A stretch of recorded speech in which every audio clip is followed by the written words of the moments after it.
Enough to get back up, do it again. Um, but Mhm. there was contentment in my heart because I knew the Lord was Mhm. with me, right? Because I was praying enough, I was connected to the vine enough to not even let that stress me. There was a major transition in my life that happened this year, and the Lord had to kind of click a switch in me and be like, hey, bro, I know you about 10 years removed. I know you got a family and kids now. The same God that was in that, I, we won't say call it a closet. We'll say it was an office. In that office with you, right? Saw the little tears that dropped that nobody saw, right? Yeah. Trying to sneak in the gym right when the gym opened, acting like you got a gym bag, but that's really all the clothes you got to your name, right? It's still Yes. with you now. And I'm like, oh shoot. It's like, don't allow circumstance to remove the callus that made you who you are. A lot of circumstances to remind you how to respond. I said, Mhm. oh, that guy. He's like, yeah, that guy. And I was like, oh, okay. And so it reminded me, man, when we're prayed up, when we're connected to the vine, and yes, when we're Mhm. connected to our local community, right? Because that's really, now I think about it, that was the church folks that helped me survive that week, that helped me get into, like, I was sharing a room with a coworker, or apartment with a coworker, and then I graduated. Like, even down to my professors at the time, I barely could pass some of them classes in undergrad. They said, come to my office, you're not failing. Your mama needs you to pass. I said, okay. Mhm. Like, it was Yeah. the community in the Lord that was with me in that moment that got me to the point that I graduated, got me to the point of getting a job, that got me to the point of buying. I turned 33 this year. We've technically bought two houses, right? Mhm. Okay. Oh, well, this is just circumstance. So, like we've said a few times, and y'all probably have heard me say it to us, blue in the ear, obstacle or opportunity. Prayer helps you make obstacle opportunity, right? Because you Mhm. know, just like Job, the God I serve is with me in the Mhm. midst of the storm, in the midst of the storm of Yeah. war. If he's sleeping, I should be chilling, Period. right? I think it's just one of those things that we have to remember, and it Mhm. becomes hard. Like, what I realize is when you're doing better, quote unquote, your faith is tempered differently because you think you're doing it, right? And you don't pray the same way as when you desperate for the Lord to move, right? Which gives us one of the topics we were talking about. It's kind of like when you're praying in tongues, the scriptures talk about it with the spirit praying and uttering things that are not understandable because we don't know what else to pray. But the Mhm. spirit inside of us, living, having the experience in tandem with us, but also outside of us, he knows what to say to the Lord Mhm. in order for Mhm. us to actually be edified. And I think sometimes folks get so lost in the overly spiritual space of speaking in tongues to sound deep or whatever that you forget the point is we don't know what to say anymore. We're completely overstimulated or we're going through this traumatic moment. We don't know what to say, but God does. Yeah. We're Yeah. going to let him, through us, But what about you? What's been your experience on speaking in tongues or speaking in desperate situations? Man. I did close my Man. Uh, I'll say this, and I think I said this to you previously, not before our pod, is that there are some times when I'm praying for people, and I'm just like, Lord, just pray for Jessica. I hope everything's good with her. Pray for her job, and I'll go pray for somebody else, like Shaquita, and I am in full tongues for her. I'm like, oh gosh, I think she needs help. I might need to go check on her. I would have went down on my knees, sweating, everything for her, and going into It's tongues and all that. And I'm like, okay, so some people's lives, that you might think that everything's going fine in their life, but sit down and start praying for certain people, and you will see how God will show you some things that might be happening in their life, or just for you to fight in the spiritual realm on their behalf. And they're needing help at that time. So, I mean, I personally, just for everybody to know, I do believe in tongues. And I do believe there are times when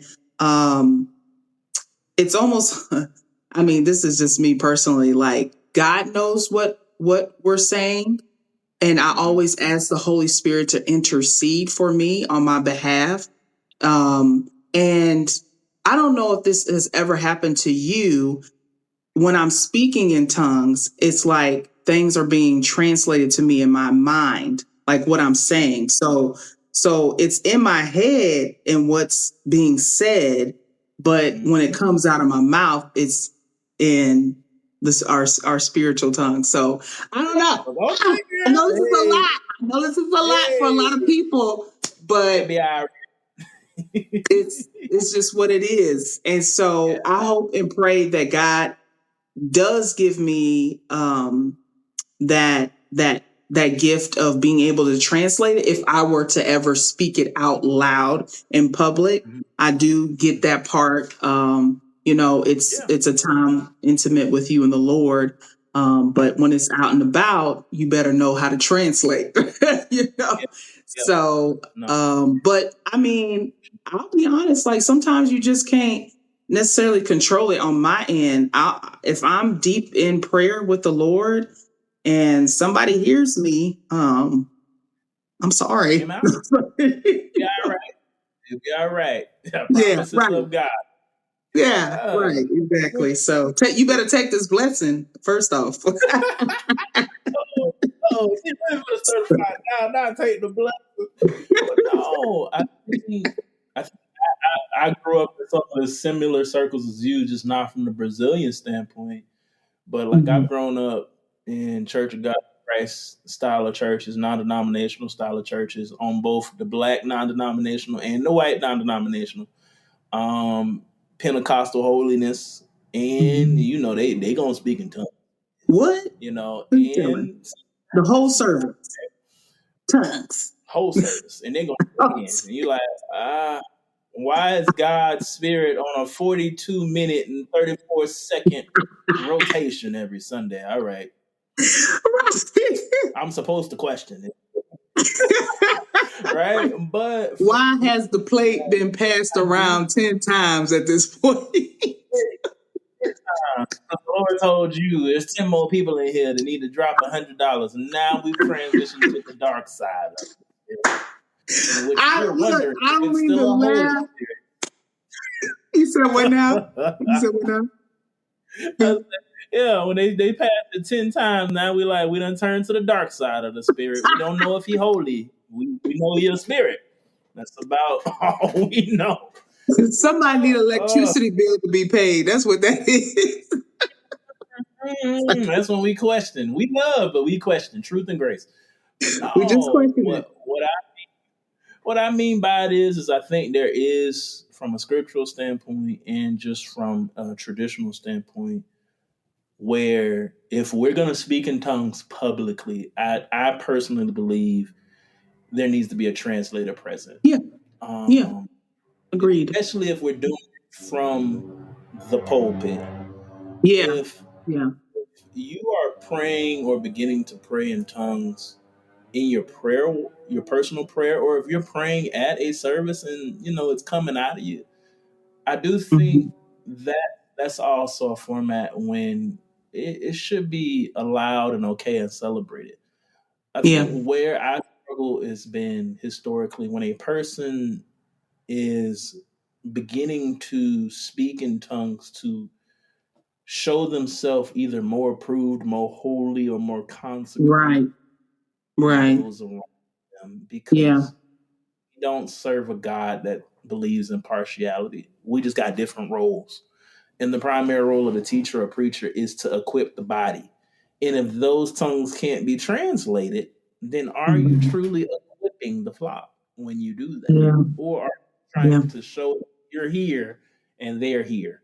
Right? I Yeah. think I've personally struggled with some of the churches that edifies the gifts of tongues so high to where you let me come lay hands on you and you receive this gift of tongues, and because Yeah. what it puts so much pressure on the person whom has come to the altar, and as if they're less Christian if Yeah. they not leave there speaking in tongues, like God has forsaken them. And there is Right. nowhere in Scripture where that's found. That's just not No. where. And I Yeah. think the heart of it, of wanting to impart something like Paul says that was given to him, when he was talking to Timothy, he wasn't even talking about tongues, he was just talking about gifts of the Spirit. I think the heart of that can be sincere, but the Hmm. trauma that's caused from it, right, is more damaging, I think, than people realize. Yeah. Um, the main gift we're given from God is His Spirit that lives in us when we choose to believe. But everybody ain't gonna speak in tongues. Let's just call it what it is, and that's Yeah. okay. That don't Yeah. mean you less safe. That don't mean Yeah. somebody else more spiritual. They may have a different need for the tongues in their prayer Right. life than Yeah. you do. Let's be honest. Yeah. We don't live a life where everybody is on the same socioeconomic space or Yeah. experiential space based on where they live. They may need, if they can't go to church on Sunday and all they have is these scriptures Hmm. and their voice to sing out to the Lord, they may need something additional to help them continue to be edified by the Lord's Spirit. Yeah. And I truthfully believe tongues is not just when our heavenly language slips out. Hmm. Sometimes I think what the scriptures may be speaking about is the Spirit's ability to speak to us, and He hears us, and we hear Him, and we Hmm. move on it. Right? Hmm. The Hmm. tongues were an assignment in Acts. When they started speaking in tongues, that was because there was different tribes there. They were speaking in an actual language that none of Yeah. us knew. The Spirit jumped on them. And And they look like, can I I, spoke Spanish? Yeah. I spoke Aramaic? Yeah, you did. I don't know where that came from. That was Portuguese? Yeah.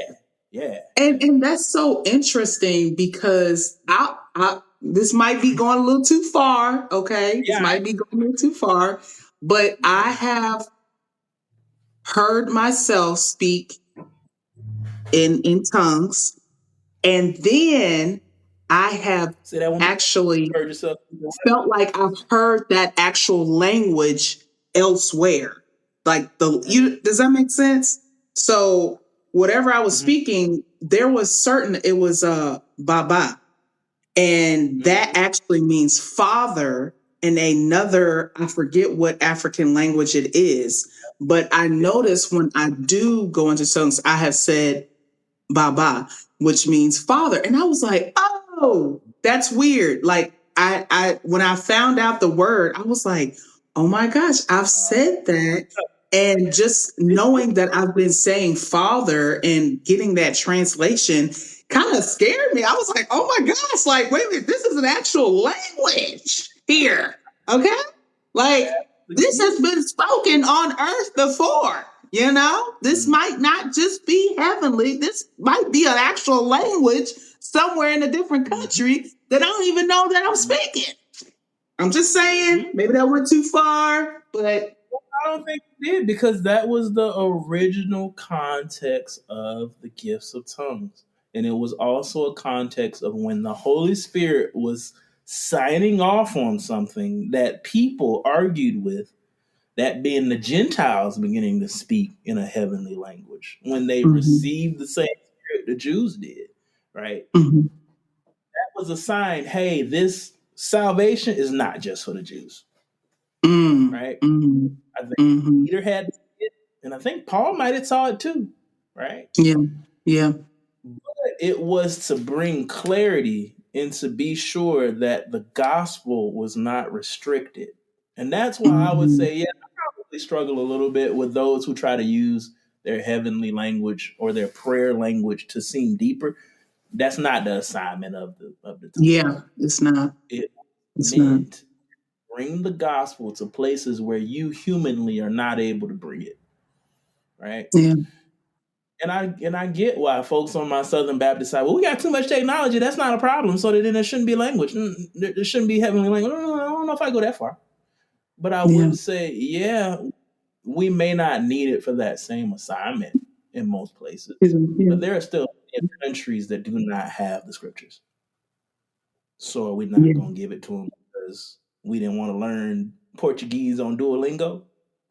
Right? Yeah. God's assignment will not go get done? No. But that only happens, those unique moments, when we're connected to the vine, as we've been talking about this whole time. When we are There you go. prayed in the scriptures, memorizing probably even the scriptures to the point that it's secondhand. You can wake up one eye open and quote Genesis 1. Then, yeah, I believe the Lord uses us in our weakness. And there might be times we're still in 2025. Heavenly languages are being used to get the gospel out. Right? Yeah. Yeah. Okay. There we go. My bad, y'all. But yeah, so that was the Lord. Yeah. Say it again. But no, I ain't gonna be that person because we like to throw that on everything, trying to get struck in the shit. But no, anything else you got for him, Morgana, as we begin to close out? Oh man, just continuing out. Not. I'll say this, and something that we probably need to speak about. We'll talk about this at another time. Is one of the things that I love that you mentioned was mentors. That's another topic for another time, but I think that is amazing to have a mentor. I also have a mentor, my pastor's wife. She mentors me day in and day out. But I was going to say one of the things that she taught me was just praying over myself before I pray for other people. So allowing the Lord in his presence, covering myself with the powerful blood of Jesus Christ, along with my family before praying for other people. So I just want to encourage people, don't just pray for yourself, pray for the other people that you're concerned about, people that you love, people that are literally asking for prayer. Sometimes when people ask me, hey, I need prayer, I drop everything right there and then, especially if I have time, and I pray for them right there. Because 9 times out of 10, with my ADHD mind, I'm going to forget. Okay. If I don't put you on that prayer list, ADHD mind gonna forget, ain't you? Saying they praying for people they ain't really praying. You lying. really praying for them. And so be intentional, because I feel like when you pray for other people, you think that they're getting blessed, but you're getting blessed because you're seeing how powerful God is working in their life. And that is a beautiful sight and a blessing to see and to be able to receive. You're like, man, I pray. Even if you don't ever tell them, hey, I was doing one thing for a minute there. I was telling my friends when I was praying for them. Yes, sometimes friends need to hear it, but you ain't always got to tell everybody that you're praying for them just so you can be seen. You know what I'm saying? Hey, I just want to let you know I pray for you. That's fine. I'm not saying don't ever do it. Do it when the Lord has placed it on your heart to do it. You know what I'm saying? Don't just be out here calling random people talking about I'm praying for you. You should be happy that I'm praying for you. That type deal. Like, oh, how you praying for me? Did you know what to pray for? Right. How can I be praying?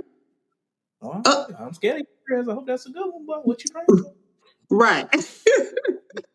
But yeah, I think I would just encourage everybody to really have either that one person or a couple of people that you pray for. I actually have praying for you book. I forget, I have it in my room, in my prayer room, but hopefully I can drop that in the chat or whenever. But it's a prayer book that prays for your friends and your family or whoever that you want to really pray for. And if you need to pray for yourself, put yourself on that list, baby. But praying for other people really does help your walk with Christ, because you care, because God cares about his church. God cares about other people. So loving your neighbor is also praying for them as well. So that's what I'll probably share with you guys as we end this pod. Well, that's good. I think you broke down something that we're gonna deal with in more detail with another pod too, which is for any person who is struggling with forgiveness. Christ says, how many times do you forgive your enemy? 7 times 77. Yeah. Start praying for them. It's incredibly hold a grudge with people that you pray for on a weekly basis, that you ask, even in the angst or the awkwardness, hey, how can I be praying for you? Right? It becomes a lot easier for you to build empathy when you are on your knees praying for this person who has offended you or hurt you. Because you Yeah. see them, Christ sees them. And it Mm-hmm. begins to break down any level of bitterness you could have held against them. I don't think Christ just wants us to become magical magicians of forgiveness, Yeah. because at a point it won't be genuine. But for a person, you know what they're struggling with and what they're going Mm-hmm. through, you are interceding, as the old deacons used to say when me and Morgana was younger, for them. It becomes incredibly difficult for you to not have empathy in your heart for them. Right? Yeah. Cool. All Yeah. right. Well, with that being I said, love it. I love it. we love having you guys on the pod, the Real God #4 Real People podcast. If you want to leave us an email with just some feedback or advice, or just questions you want to ask that have been Yeah. around prayer, we ain't no experts, but we know a little something. Shoot us a Gmail at realgod4 realpeople@gmail.com. You can find our Instagram page. It is also Real God for Real People, or just search Shoddy Shad. You'll find it eventually, I promise. And we even got a Facebook group, Real God 4 Real People Facebook group. Wow. We love to hear Yeah. more about questions you guys may have when it comes to prayer. We're not experts, but we've been doing it for a while ourselves. And what we can't answer, Yeah. we'll go to the scriptures. But yeah, Come on. Morgana, bye to the peoples. All right, guys. See y'all later. Until next time. God bless y'all. Keep on praying for your people and yourself. Bye. See y'all next week.